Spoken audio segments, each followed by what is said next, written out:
controladas, cheias do Teu Espírito Santo, em nome de Jesus. Receba a nossa adoração, receba o nosso louvor, Deus, e continue ministrando as nossas vidas nesse período, Senhor. Nós precisamos da Tua palavra, em nome de Jesus Cristo. Aleluia! Glória a Deus, queridão. Bênção de Deus, bênção de Deus. Nós queremos que esse tempo haja muita liberdade nossa aqui, né, sem religiosidade, sem aquela parte mais ritualística, né, mais automática. Eu quero falar, quero conversar, quero expressar aquilo que estou sentindo, entendendo. Né, não dá para me acompanhar muito com a mensagem ao mesmo tempo, até porque eu me embanando com isso. Mas eu queria que você realmente abrisse o seu coração mesmo para a palavra. Essa mensagem está me incomodando há 2 semanas. E eu sou confrontado por ela, por aquilo que eu sou e por aquilo que eu quero ser.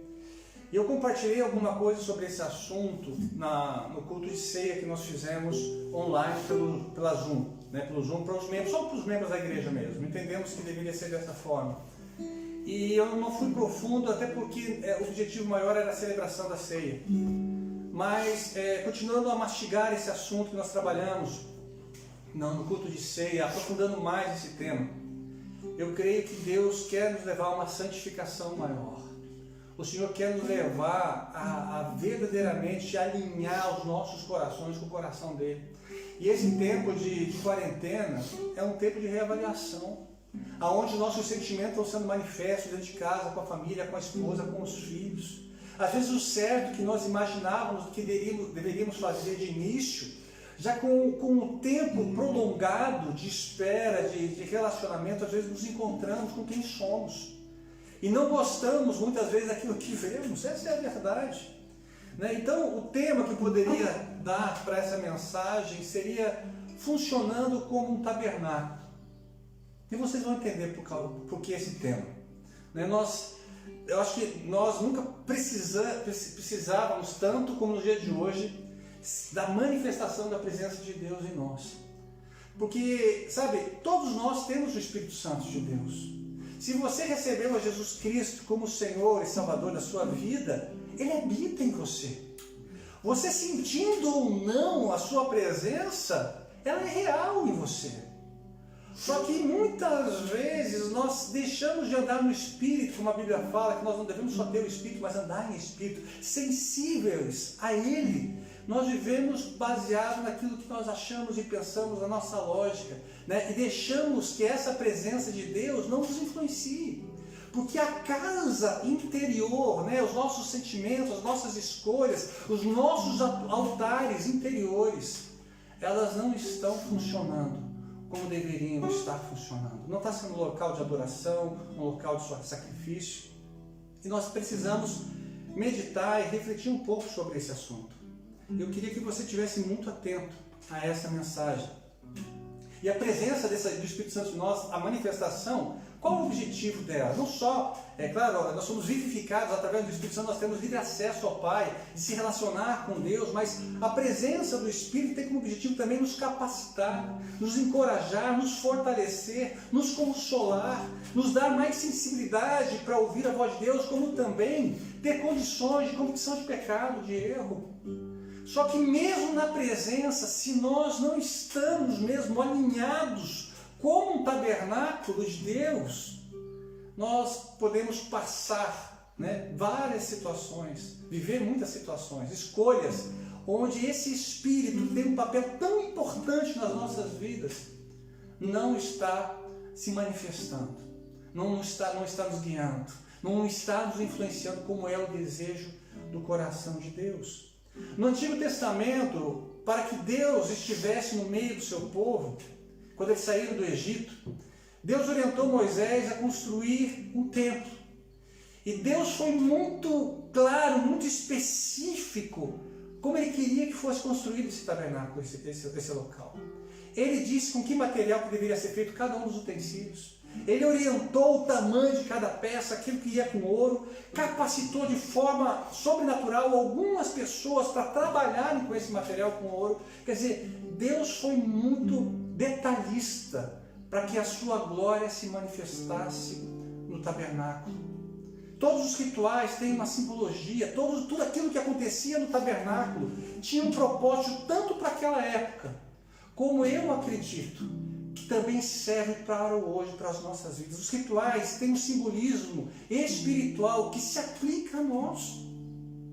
Então, para que a presença de Deus, como era manifestada no tabernáculo do Antigo Testamento, no Antigo Testamento, se manifeste em nós, hoje na realidade do Novo Testamento, nós precisamos entender como funciona um tabernáculo. E abra comigo, 2 Pedro, segunda carta de Pedro, no capítulo 1,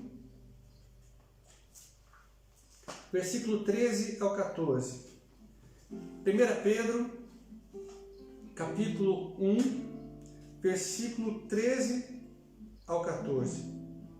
Diz o seguinte: E tenho por justo, enquanto estiver neste tabernáculo, despertar-vos com admoestações, sabendo que brevemente hei de deixar este meu tabernáculo, como também o nosso Senhor Jesus já nos tem revelado. Então Pedro considerou o seu próprio corpo, seu próprio corpo como um tabernáculo. E eu não sei o que você entende, simplesmente às vezes como local da morada de Deus, o tabernáculo é onde Deus está, ou você entende que lições e que espiritualmente isso pode significar para a minha vida e para a vida das outras pessoas, para a sua vida. E esse é o objetivo com essa mensagem. Nós vamos estar fluindo nesse tema, vamos estar tentando aprofundar em relação ao tabernáculo no tempo de Moisés e como isso pode realmente afetar a minha vida e a sua vida. Então, claro, o tabernáculo ele começa por onde? Como você entra pelo tabernáculo? Através da porta, né? Você não entra em nenhum lugar sem você entra pela porta, não tem jeito. Então tudo começa pela porta, uma ação necessária a transpor para entrar no tabernáculo e ter comunhão com Deus. E a Bíblia nos diz, em João capítulo 10, versículo 9, Jesus disse: Eu sou a porta. Qualquer pessoa que entrar por mim será salva. Entrará e sairá e encontrará pastagem. Então quer dizer, só quem recebeu a Jesus Cristo como Senhor e Salvador pode desfrutar da presença e da manifestação da presença de Deus na sua vida. Não tem outra forma, né? Não tem como você ter, né, uma experiência com Deus sobrenatural, não tem como você ser um tabernáculo de Deus sem antes, né, passar por essa porta, que é Jesus Cristo. E às vezes nós falamos assim: olha, para você ser um tabernáculo, você precisa aceitar Jesus. E sabe que esse termo de aceitar Jesus eu tenho dificuldade. Porque aceitar, você aceita muitas coisas.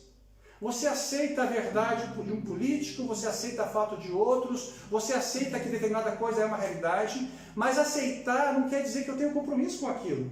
Você aceita Jesus? Ah, eu aceito. Você aceita? Eu aceito. Mas você recebe a Jesus Cristo como Senhor e Salvador da sua vida, é diferente. Nicodemos reconheceu que Jesus deveria ser o Messias porque ninguém faria os sinais que ele fez, né, se não fosse enviado de Deus. Mas Jesus disse para Nicodemos: olha, se você não nascer de novo, né, se você não nascer do Espírito, você não pode entrar no reino dos céus. Então não adianta apenas você saber que Jesus é o Filho de Deus, que ele é o Messias. Não adianta simplesmente você aceitar esse fato. E isso não te faz necessariamente, né, um tabernáculo.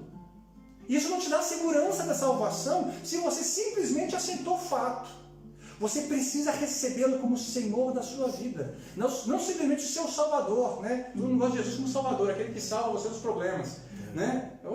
Quem não quer um Salvador? Olha, eu estou com dívidas, eu estou doente, né? Eu tenho problemas e familiares, né? Seja de que área for. Eu quero um Salvador, todo mundo quer. Mas junto, Senhor, nós aí andamos até onde é conveniente para a gente com Jesus. E com Jesus, para passar por essa porta, a entrega tem que ser completa. A palavra fala em João 14, 6, né, Jesus dizendo: eu sou o caminho e a verdade e a vida. E ninguém vem, ele falou vai, ninguém vem ao Pai senão por mim. Esse é o único acesso ao Pai, queridos. Se você que está me assistindo ainda não tomou uma decisão de receber Jesus como Senhor e Salvador, e você está passando por um tempo difícil, você não tem sentido a presença de Deus, a manifestação dessa presença. Se você tem dificuldade de discernir o que Deus tem para a sua vida, qual é o propósito, querido, talvez o Senhor está esperando de você uma decisão maior. Não só ser alguém que aceitou um fato, mas aquele que decidiu receber Jesus, não apenas como seu Salvador, pessoal, mas como o Senhor da sua vida, da sua história. Continuando em relação ao tabernáculo, quando você entrava pela porta, a parte descoberta do tabernáculo era chamado de átrios, né, o átrio, onde ficava o altar de sacrifícios e a bacia de bronze. E era um lugar onde todos tinham acesso ali. Até os prosélitos, os gentios, né, que se convertiam ao judaísmo, poderiam entrar nos átrios, no átrio, que era o lugar mais próximo que as pessoas poderiam chegar. Um local onde as pessoas eram ministradas, onde as pessoas adoravam a Deus, onde as pessoas eram ensinadas naquele lugar. Queridos, o lugar é um lugar de adoração. O lugar onde o nosso coração tem sede pela palavra, pelo ensino, de compreensão, lugar de culto a Deus. E se você quer ser um tabernáculo, se você quer viver algo a mais com Deus, da manifestação da sua presença, a adoração precisa fazer parte da sua vida. Adoração não só de louvor, adoração de verdade, de escolhas. Quando você canta um louvor, quando você expressa uma adoração, se ela não for verdade dentro das suas escolhas, da sua vida pessoal, ela é simplesmente uma música que pode bater no teto, mas não chegar no coração de Deus. Aquilo que eu canto, aquilo que eu adoro, precisa ser sincero. Precisa haver em mim um desejo de realmente estar na presença de Deus e declarar aquilo que é uma verdade no meu coração. Quando eu falo para Deus que Ele é o Senhor da minha vida, né? Quando eu falo para Ele que, Senhor, sentir, né? Não há sentido, não há vida, o Senhor é Senhor, né? Mesmo que não haja fruto na vida, né? Quer dizer, nós adoramos isso, eu me alegrarei, exultarei no Deus da minha salvação. Será que isso é uma verdade? E esse tempo de crise, ele revela o nosso coração. Há alegria de adoração, da adoração, há desejo por estar na presença de Deus, e essa é uma realidade que todos nós somos aqui confrontados, não só você. Os átrios do tabernáculo é um local, né, que também simboliza a igreja, um local onde somos ministrados, ensinados e cultuamos a Deus, onde adoramos o Senhor.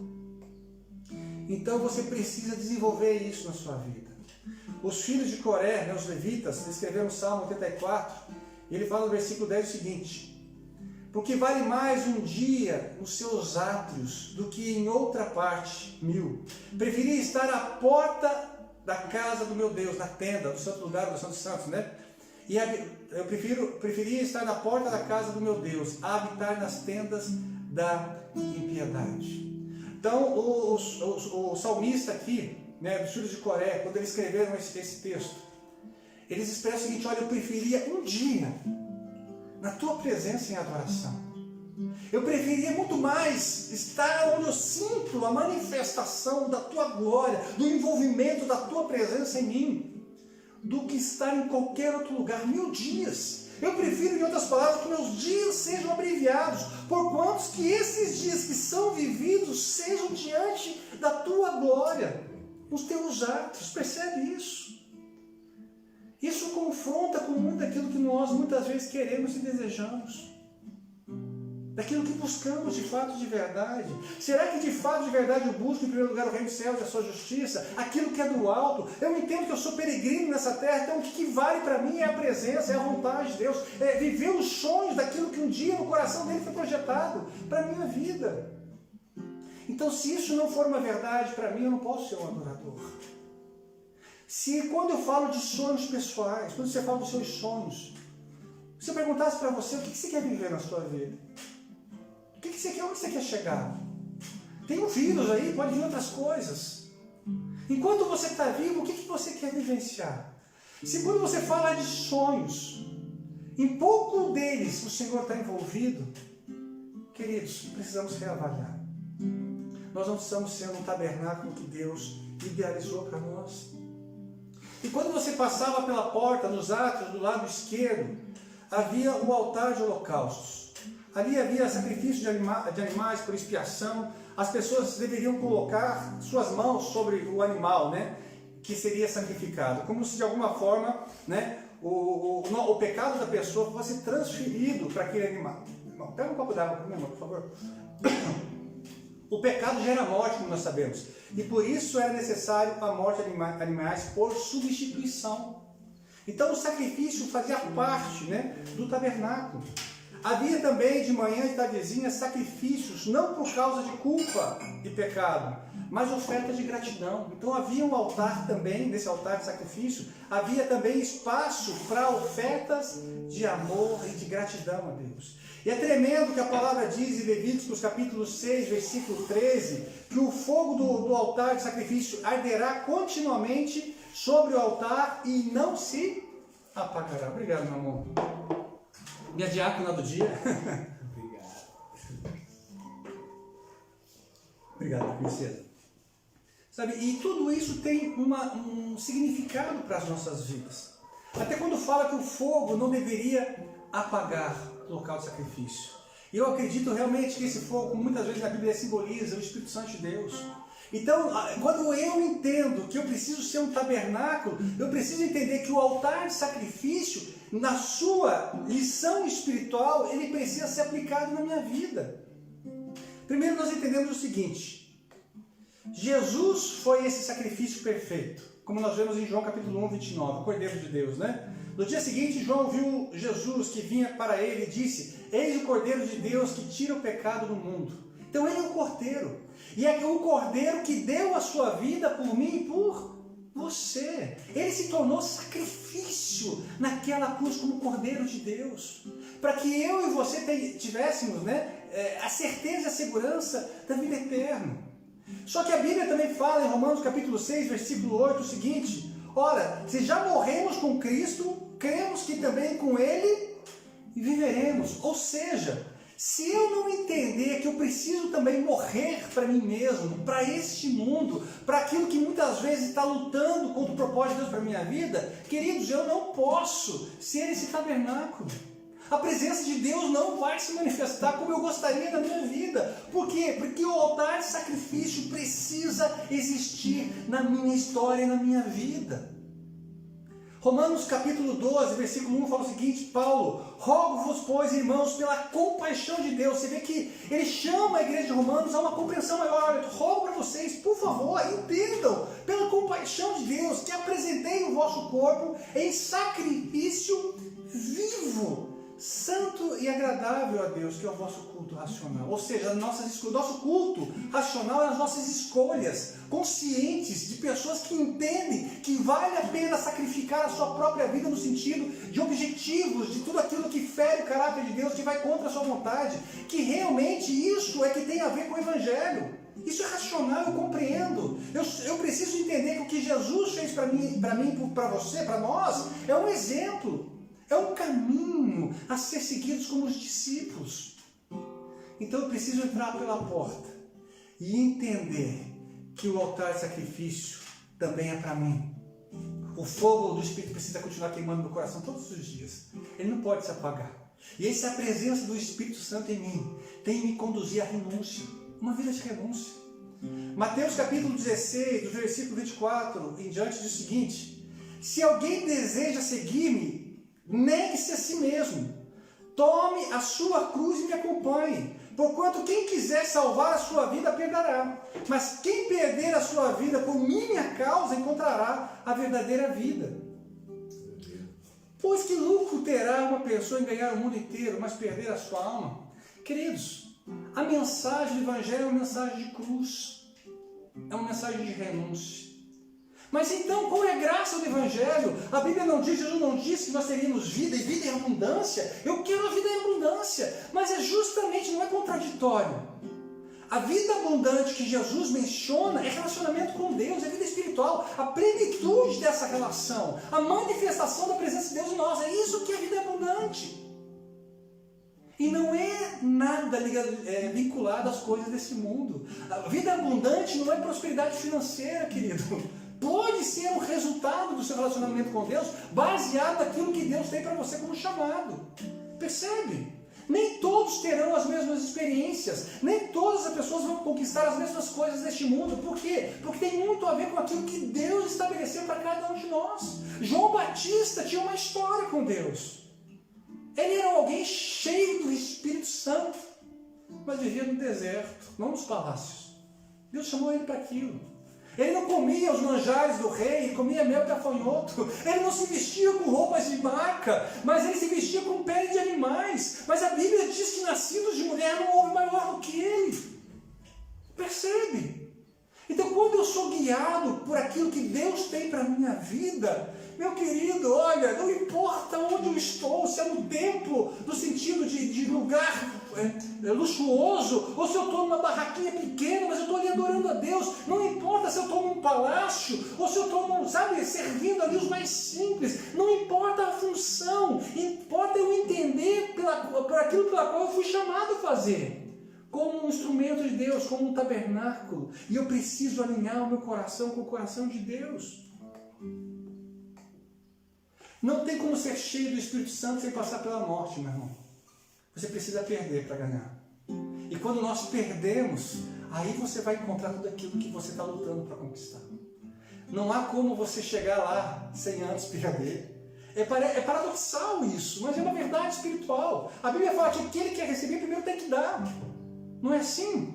Você primeiro tem que se dispor para depois receber um favor de Deus em qualquer determinada área que você tenha. E se isso é a vontade de Deus, porque eu digo, olha, não vale a pena você lutar com Deus em oração por algo que Ele não tem. Eu não quero entrar nem na questão teológica, que se Deus pode responder você, mesmo sendo isso uma vontade de Deus, por causa de você, do juiz Eníquio, que você bateu tanto naquela porta, como o rei Ezequias, quando ele fez um reinado maravilhoso. Foi um homem temente a Deus, levantou os altares novamente, quer dizer, derrubou os altares de Baal, etc. E quando ele estava para morrer, Isaías chegou para ele e falou, olha querido, arruma a sua casa, arruma as coisas aí que o Senhor vai te chamar. E como Ezequias, o rei, era um homem que agradou o coração de Deus, ele virou para a parede e falou, Senhor, eu tenho te servido. Fez aquela oração que a Bíblia diz que Deus não resiste a um coração quebrantado e contrito. Isaías estava na porta e imagina o Senhor falando para ele, olha querido, volta lá de novo. Acabei de sair. Volta lá e diz que eu vou acrescentar a ele 15 anos. Só nessa história aqui tem muita lição. A partir disso, quando ele falou ao rei Ezequias, esses últimos 15 anos, Ezequias não foi como era antes. Ele negociou princípios. O nível de comprometimento que ele tinha com Deus caiu. Nesse período de 15 anos nasceu o rei Manassés, que não iria nascer. E foi um rei terrível. Um dos piores reis de Israel a nível de crueldade, de maldade, de idólatra. Você entendeu? Nasceu nesse período. E foi justamente Manassés que matou Isaías. Imagina que condição de Isaías, pode profetizar mais 15 anos, não sabia que através disso estava dando sua própria sentença de morte. Então, queridos, ore pela vontade de Deus. Fala, Senhor, olha, eu gostaria que determinada coisa acontecesse. Deus, mas o meu prazer não está nas coisas. O meu prazer não está nos projetos. O meu prazer vem do Senhor, está no Senhor. Então entenda isso com o seu coração, meu irmão. Não vale a pena você lutar com Deus. Seja um sacrifício santo e agradável ao Senhor. Quando você percebe que algo ainda está doendo, é porque não morreu, precisa morrer. Quando nós morremos, nós perdemos muito dessa questão da sensibilidade de se ofender com qualquer coisa. Quem está morto não se ofende, sabe porque não está na carne, O morto não reage. Se você está morto, eu posso ficar cutucando você aqui, você vai ficar bravo comigo. Quer dizer, as palavras dos outros não te ofendem, não te ferem, porque você sabe quem você é. E o seu direito já está na cruz. Entende isso? E é tão libertador ser morto. Por isso que a Bíblia fala, conhecereis a verdade vos libertará. Porque se estar morto com Cristo é estar livre de todas essas paixões, de todas essas circunstâncias que o vivo passa. Percebe? É um privilégio ser chamado para o altar de sacrifício. Então não lute com Deus. Se você está magoado com alguém, é porque você ainda não morreu. Ah, mas você não sabe o que fizeram para mim. Eu talvez não saiba. Mas Jesus sabe. E Ele fez coisas muito maiores a nível de renúncia do que você fez. Jesus perdoou aqueles que o maltratavam. Jesus, quando aqueles cuspiam, aqueles blasfemavam dele na cruz, ele orou: Pai, perdoa-os, porque eles não sabem o que fazem. Sabe por que Jesus fez essa declaração? Porque ele já estava morto antes da cruz. A vida dele era totalmente voltada a uma submissão completa à vontade do Pai. Quando você lê João capítulo 1, versículo 14, que fala que Jesus habitou entre nós, essa palavra habitou quer dizer no grego tenda, quer dizer que Jesus tabernaculou-se, ou seja, ele tomou a forma humana e funcionou como um tabernáculo de Deus entre os homens. E é isso que ele convida a mim e a você, a ser esse tabernáculo. Continuando nessa parte dos Atos, existia a bacia de bronze ou lavatório. Era de uso exclusivo dos sacerdotes. O povo não poderia tocar na água, não poderia se lavar na água que estava na bacia de bronze. Enquanto ministravam no templo, quando eles iam para esse trabalho, eles precisavam lavar tanto as mãos como os pés, porque senão seriam mortos. Então Deus levava muito a sério, para que o sacerdote se purificasse. O sacerdote tinha a incumbência de trabalhar no santo lugar todos os dias. E é interessante que a Bíblia fala o seguinte, que eu e você fomos feitos sacerdotes. Apocalipse 1,6 nos diz: e nos fez reis e sacerdotes para Deus, e o seu Pai, e a Ele a glória e poder para todos sempre. Amém. Então entenda o seguinte, Deus nos chamou simplesmente para fazer parte da multidão. O Senhor te chamou para o ministério sacerdotal, na sua casa, na sua família, nos relacionamentos que você está envolvido. Deus te deu a responsabilidade de ser uma influência de Deus na terra, como embaixador de Cristo Jesus na terra, dos interesses do reino de Deus na terra. Mas para que sejamos mesmo, executemos o papel do sacerdócio, sendo um tabernáculo, eu preciso me lavar também as mãos e os pés. Os pés falam de decisões, de direcionamento, e as mãos do que fazemos, das nossas obras. E como nos lavamos? Qual é a direção do Espírito em relação a isso? Jesus nos ensina, quando ele fala aos seus discípulos, João capítulo 15, versículo 3, ele começa a dizer aos seus discípulos: olha, vós já estáis limpos pela palavra que vos tenho falado. Ou seja, o que vai nos lavar, o que vai nos dar condições de discernir, de decidir, de servir com qualidade segundo o coração de Deus, é quando nós vamos para a palavra de Deus e deixamos que ela confronte quem somos, que ela nos lave. Eu não vou só como um estudioso, eu vou para a palavra com uma expectativa de que a verdade de Deus influencie e transforme a minha mentira, aquilo que eu me engano, aquilo que é um sofisma na minha mente, porque a verdade liberta. Então, se eu quero ser um sacerdote, que se eu recebi a Cristo, se eu quero funcionar como um tabernáculo e quero que a presença de Deus se manifeste na minha vida, isso também está condicionado à minha entrega em relação à palavra de Deus. Então, nós não podemos continuar na prática do pecado para entrar na tenda ou para ser a tenda de Deus. Precisamos nos lavar com a palavra. E às vezes você vê muitas pessoas, eu vi um vídeo hoje, você não nem acredita, eu vi um vídeo hoje, eu até tenho que cuidar com o que eu falo, mas tinha uma pessoa que tinha mais de 700 pessoas, mas queridos, não tinha nada de palavra assistindo a live dele, simplesmente aquela coisa de revelação, sabe, aquela coisa, entendeu? Quer dizer, sabe, sem conteúdo para que possa realmente ajudar uma pessoa a crescer espiritualmente, mas é aquilo que as pessoas podem receber sem compromisso. Tem alguém que revela alguma coisa para a minha direção de Deus, alguém que vai estar orando por mim, então quer dizer que eu não preciso fazer nada para ser um tabernáculo e ser um sacerdote. Existe alguém que faz esse papel para mim, alguém é sacerdote no meu lugar, eu prefiro ficar no meio da multidão, eu prefiro ficar simplesmente recebendo aquilo que os outros buscam. Queridos, isso não tem nada a ver com aquilo que Deus idealizou para os seus discípulos e nem para a vida da igreja. Deus não te chamou para precisar de alguém como sacerdote para a sua vida. Você é sacerdote, você tem livre acesso à presença de Deus, ao santo lugar, ao lugar de serviço. Mas para isso, querido, se lava com a palavra, sabe, busque a Deus, deixe que a palavra... E eu digo para você, a nossa natureza é ruim, a nossa natureza humana ama o pecado. Se você não se deixar lavar pela palavra, você tem uma força dentro de você que vai te inclinar para o mal sempre. E eu digo para vocês que eu já sofri muito na minha vida por causa de não entender isso, de não me deixar lavar pela palavra. Sabe, eu quero animar o teu coração. Clame ao Senhor em oração. Deus, eu sou um sacerdote, eu preciso te ouvir. Eu preciso ter livre acesso à tua presença. Eu preciso lavar as minhas mãos e os pés. Ou seja, eu preciso decidir baseado na tua orientação, daquilo que a palavra de Deus diz, que aquilo que é revelado, a palavra rema, aquilo que é revelado à minha vida de uma forma sobrenatural através das Escrituras. Eu preciso disso. Eu preciso dessa compreensão. E entrando na tenda, existia a parte dos atos, como eu falei, existia a tenda. E ela era dividida em 3 lugares. 2 terços era para o santo lugar e 1 terço para o Santo dos Santos. O santo lugar era separado do santíssimo lugar apenas por uma cortina pesada.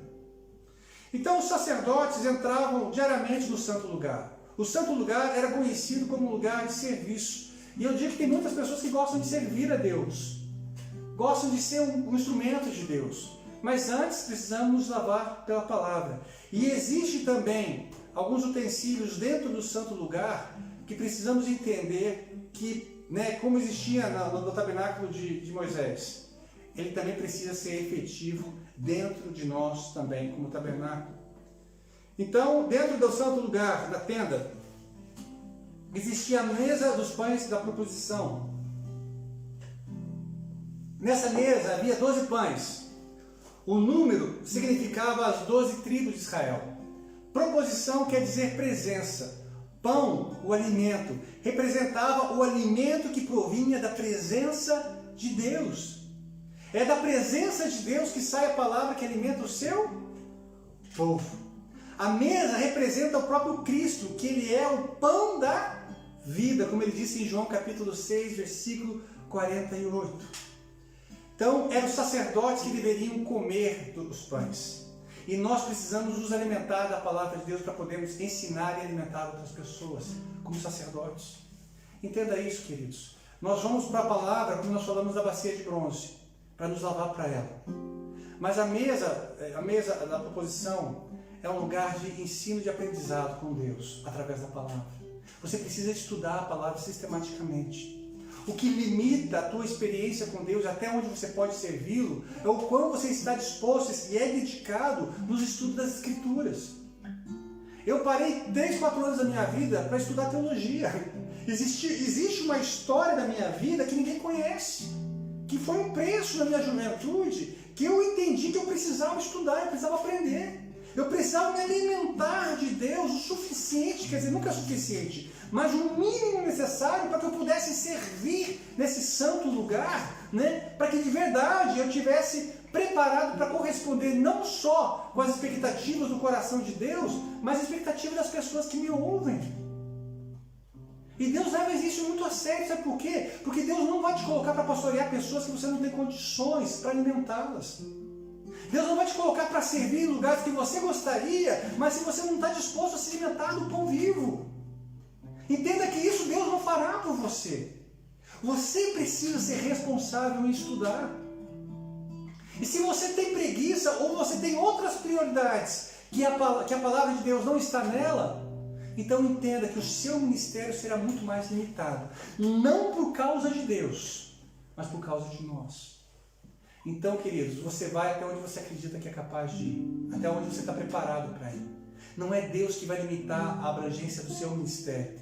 Não é Deus que vai dizer até aqui você vai, queridos. Quanto mais preparado você estiver, mais longe você vai com Deus, porque Deus procura essas pessoas.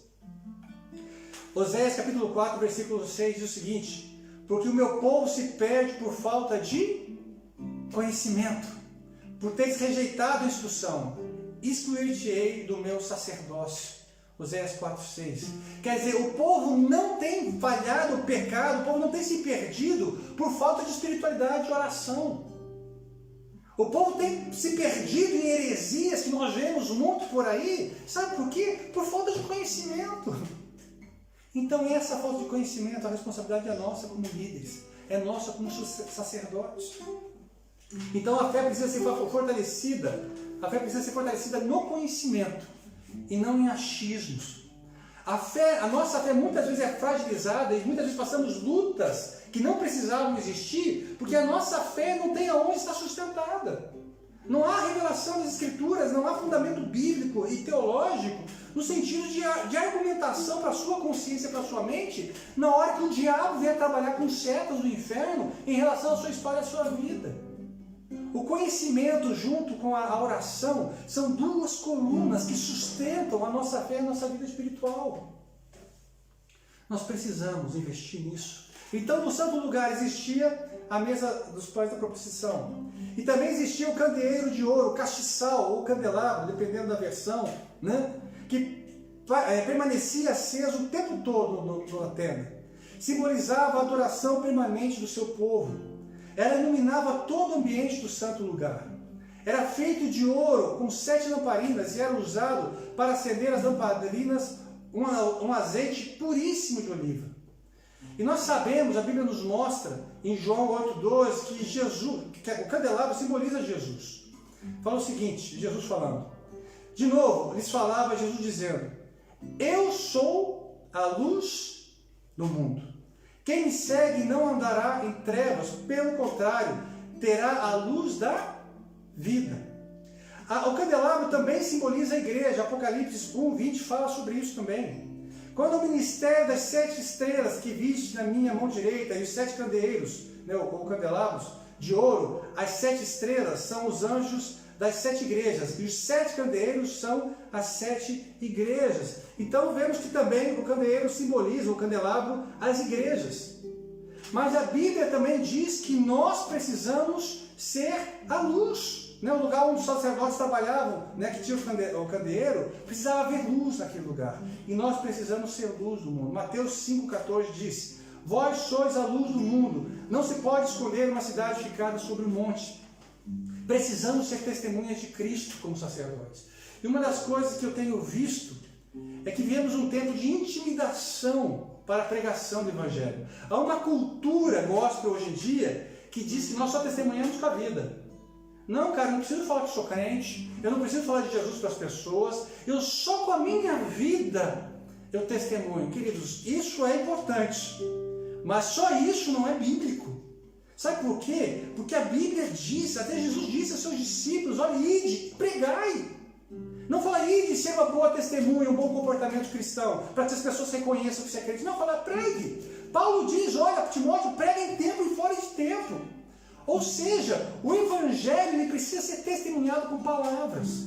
Claro que com sabedoria, para não ser um crente chato, porque tem crente que é chato, né? Tem crente que não tem sabedoria, que usa a palavra para confrontar as pessoas.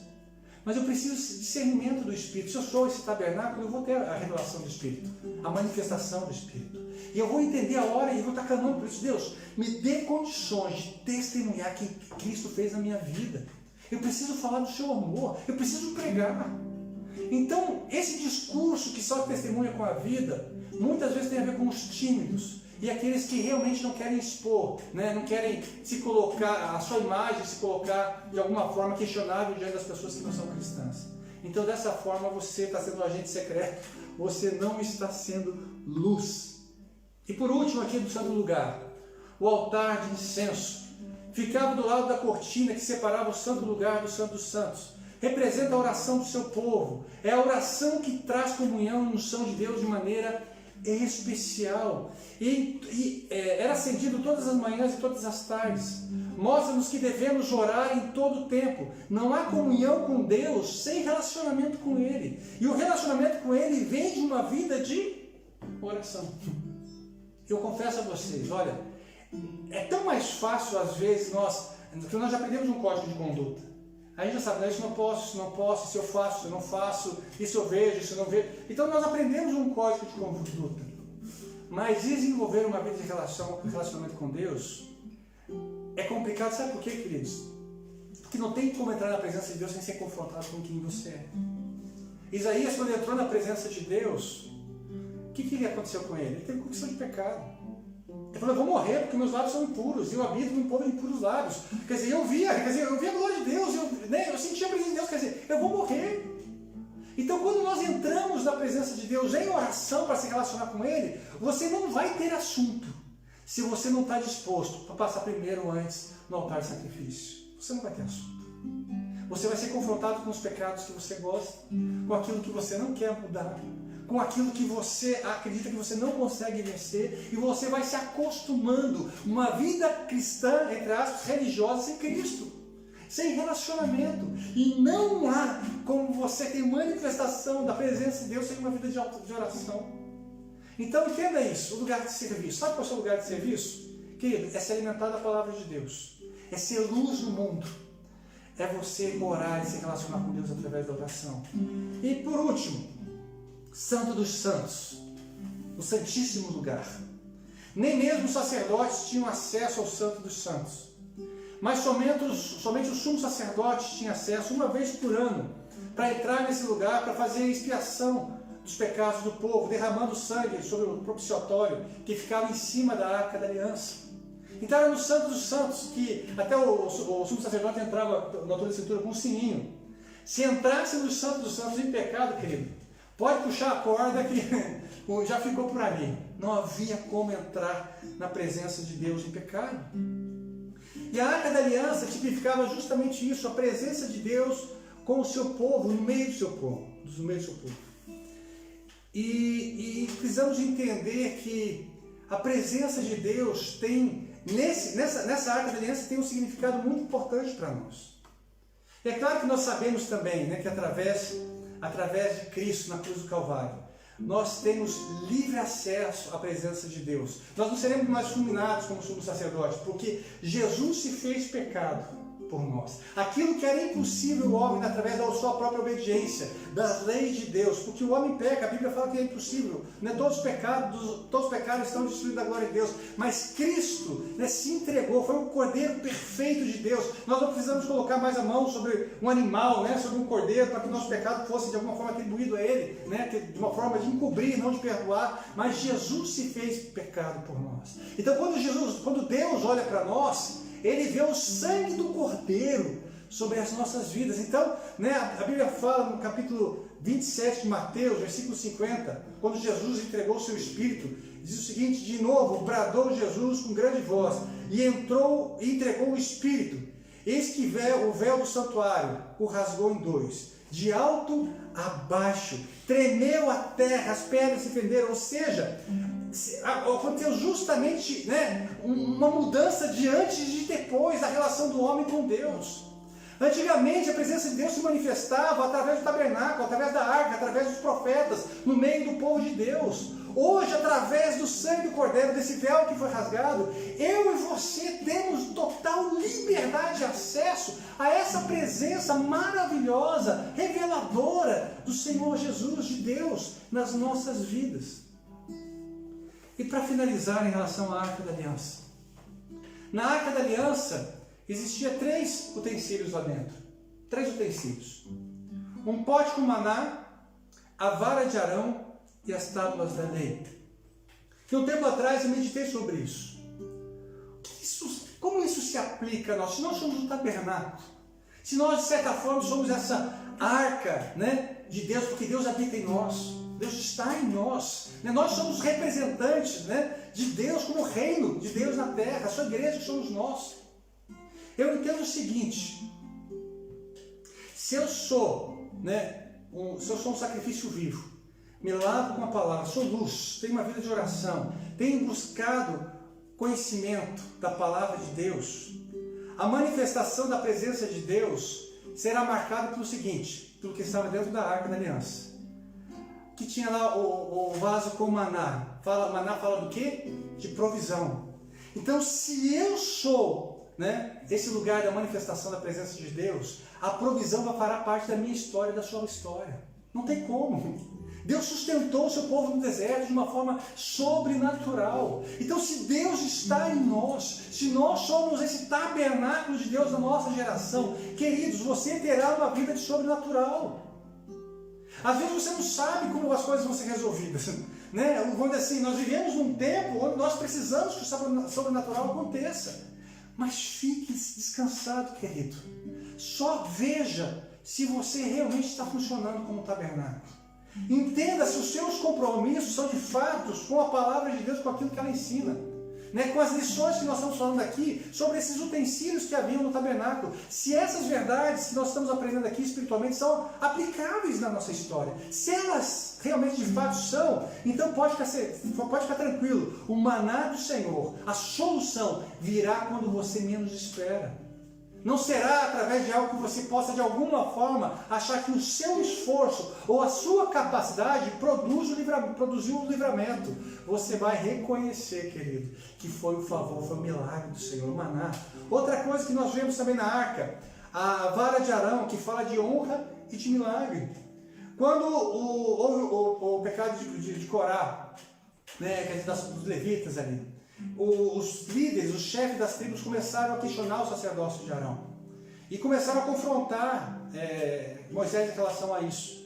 E Deus orientou Arão o seguinte: para cada um dos chefes das tribos pegar uma vara, e cada príncipe, cada chefe vai te dar uma vara, com também Arão vai estar dando a sua vara, e a vara que florescer, essa terá realmente a aprovação de Deus. E a palavra de Deus diz que no dia seguinte, quando eles colocaram ali por trás da cortina da tenda, a vara de Arão não só floresceu, mas deu amêndoas. Quer dizer, tão tremendo, deu frutos, muito mais do que era esperado. Foi uma honra de Deus para Arão diante de toda a congregação, de todo o povo. Então pode ter certeza, Arão foi confrontado pelas pessoas. As pessoas não acreditaram na vocação e no chamado de Arão. Mas Deus honrou Arão e o seu chamado, porque o chamado não era de Arão. Ele foi vocacionado e escolhido por Deus. Então pode ficar tranquilo, querido. Você pode estar sofrendo afrontas hoje. Pessoas podem estar questionando a sua vida, a sua fé.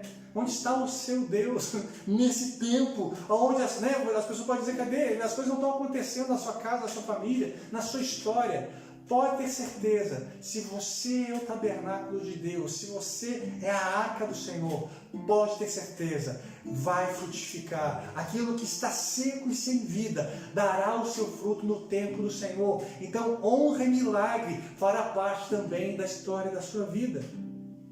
Então, se nós também somos, o local da presença e da manifestação de Deus, haverá obediência, porque as leis falam de obediência. As leis estavam dentro da Arca da Aliança. Então, se o Espírito Santo está movendo dentro de nós, haverá uma inclinação do Espírito para buscar obediência, para fazer o que é certo. Às vezes vamos cometer alguns deslizes, às vezes vamos pecar em algumas áreas, mas nós não vamos conseguir estar e permanecer nesse lugar. Sabe por quê? Porque a presença e a manifestação de Deus em nós nos impulsionará à vida de obediência, porque o prazer não está mais na vida do pecado, porque o pecado trará a sua culpa, aquele estado de sujeira que nós não queremos permanecer nesse lugar.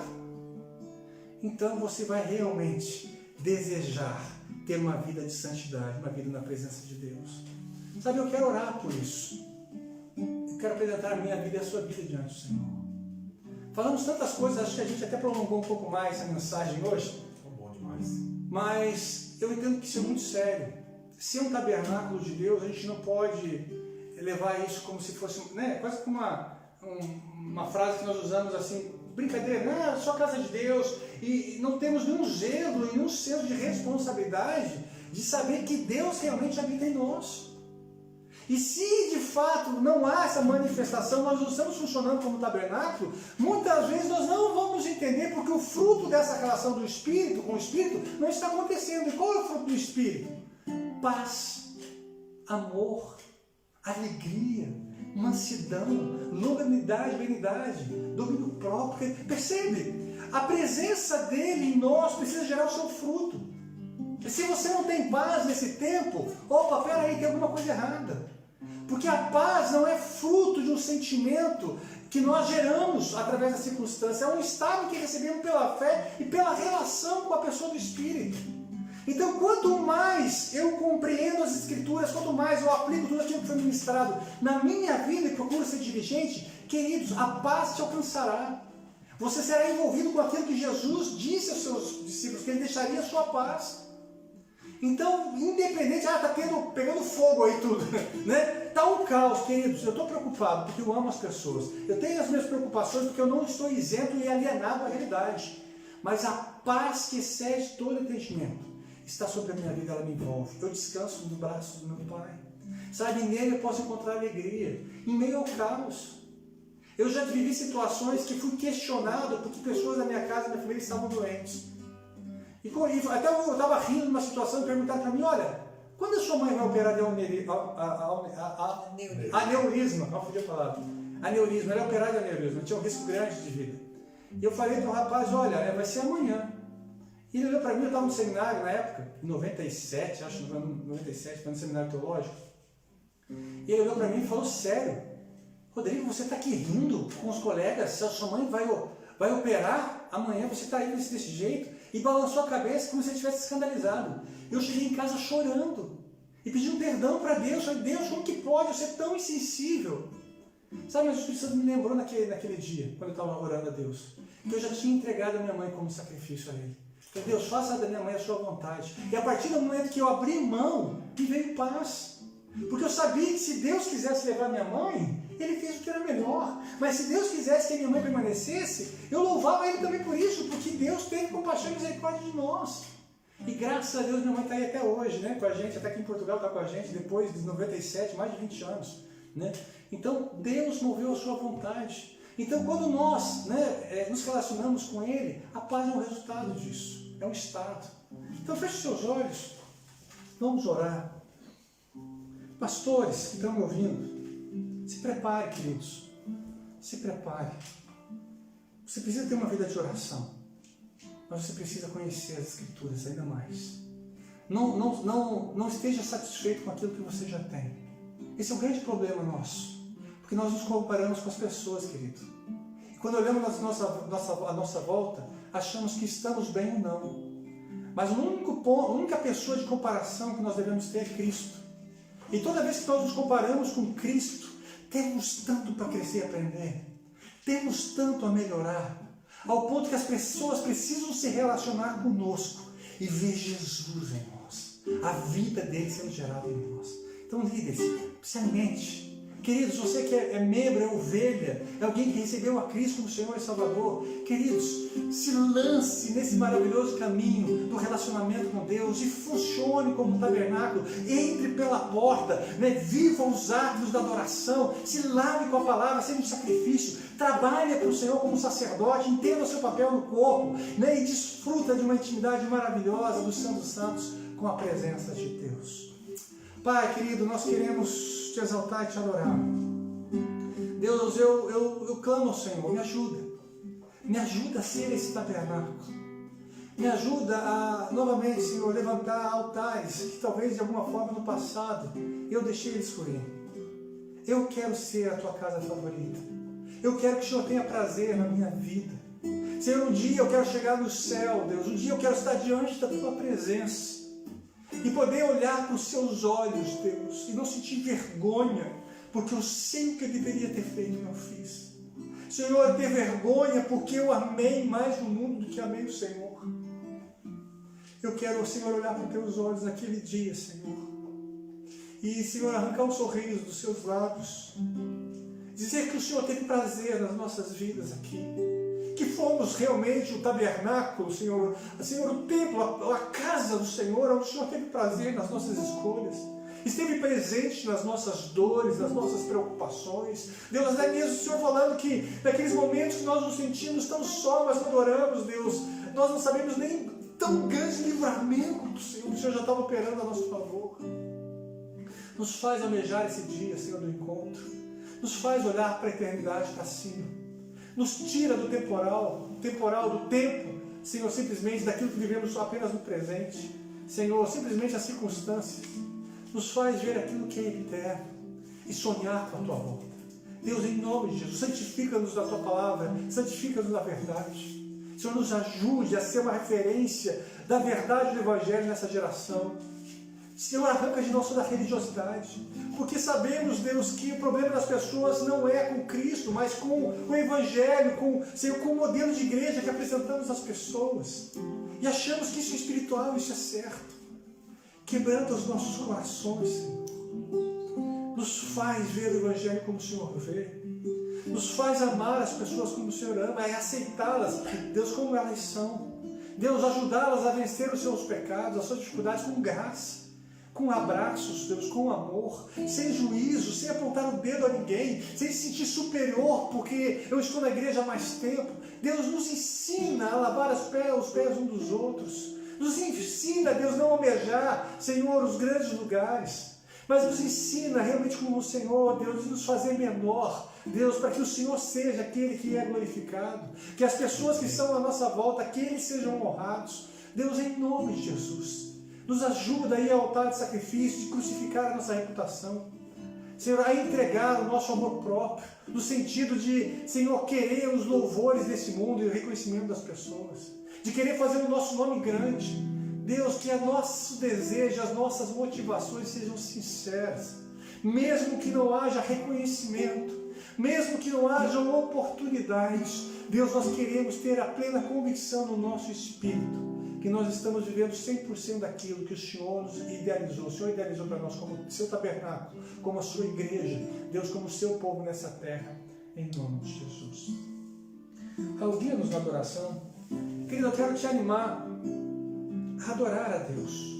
Você não está só nos atos do Senhor nesse momento. Você não está do lado de fora, simplesmente imaginando como seria o Santo dos Santos. Você tem liberdade de entrar pela fé agora. Você tem liberdade a sentir a manifestação da presença que não está fora, mas dentro de você.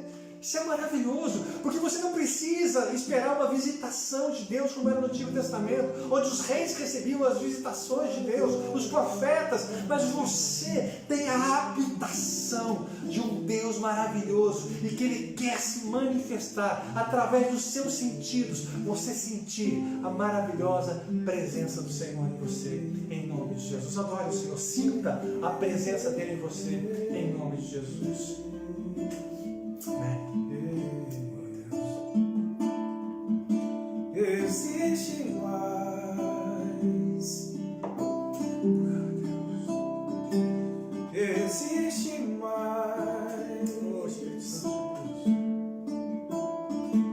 Existe mais. Existe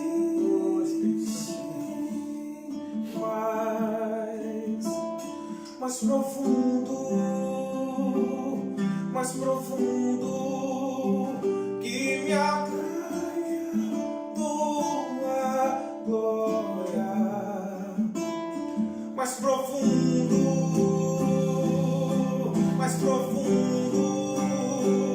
que me atraia tua glória. Eu quero, Senhor, mergulhar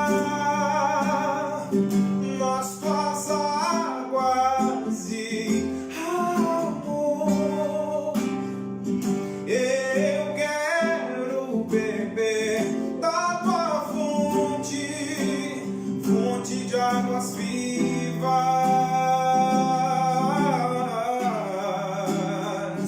Eu quero, Senhor, mergulhar nas tuas águas de amor. Eu quero beber da tua fonte de águas vivas.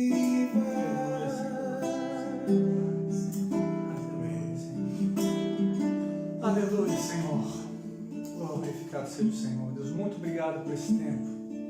Obrigado, Senhor. Nós te louvamos pela tua graça. Porque a tua graça, Senhor, é melhor do que tudo. Incompreendível, é incompreensível, Deus, a sua graça. Nós não merecemos ser chamados filhos de Deus. Nós não merecemos, Deus, a tua presença. Deus, muito obrigado, Deus, porque o Senhor não retribui da forma que muitas vezes nós merecemos. Obrigado, Senhor, porque as suas misericórdias renovam a cada manhã sobre as nossas vidas. E eu te louvo, Deus, porque eu sei que no coração de cada pessoa que também está aí ouvindo essa mensagem, eu creio que o teu Espírito vai as conduzir, Deus, a ser um tabernáculo que funciona de uma forma que glorifica o Senhor. E através disso, eles verão o fruto dessa relação, a manifestação da sua presença. Senhor, em nome de Jesus. Em nome de Jesus, nós te louvamos que tenhamos uma semana de bênção, de favor. Nos ajuda a criar rotinas, Senhor, hábitos positivos durante essa semana. Deus, que venhamos ler a Tua palavra, que venhamos buscar a Tua face, que de alguma forma estejamos também em contato com as pessoas que nós amamos através das redes sociais. Deus, às vezes eu sei que às vezes uma palavra simples já anima o dia de uma outra pessoa. Deus, muito obrigado por tudo. Nós te agradecemos também pela igreja de Lagoinha. Senhor, oro pelos pastores de Lagoinha aqui em Portugal. O Senhor os abençoe. Deus, o Senhor dê a graça a eles, Deus, a continuarem correspondendo com as expectativas do seu coração. O pastor Jean, Deus, que é o pastor responsável, Senhor, pela Lagoinha aqui em Portugal. Deus, muito obrigado pela vida dele, por ter acreditado em nós aqui no Algarve. Deus, que o Senhor o abençoe.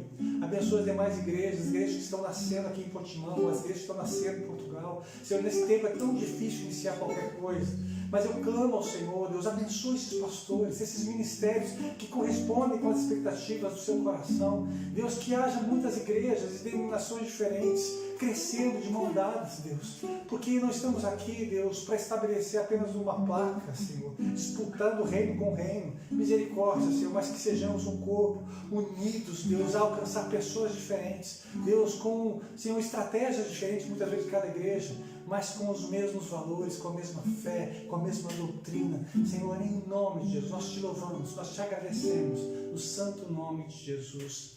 Amém. Amém, Raul, obrigado, viu, querido? Deus te abençoe em nome de Jesus, estamos juntos. Doido para ver ele e a Gisele lá na igreja, né, com o restante do Ministério de Louvor, adorando a Deus lá aqui na Lagoinha Portimão. Logo então, em breve, né? Em nome de Jesus, vamos estar reunidos lá. Eu acredito que esse dia vai ser marcante, né? Eu vi alguns vídeos que mostram a gente correndo. Eu quero ver, ó, você colocou um videozinho lá dizendo que você ia entrar dançando, eu quero ver só. Aquela entrada depois que um dia depois da quarentena na igreja, queridos, eu acho que vai ser Pentecoste puro, né? Em nome de Jesus, queridos, que Deus nos abençoe. Obrigado pela participação de vocês. O desejo do meu coração é que você tenha sido edificado e abençoado nesse tempo, pela adoração, né, e pela palavra em nome de Jesus. Forte abraço a todos vocês. Vou desligar aqui, tá, gente? Beijinho no coração. Deus abençoe.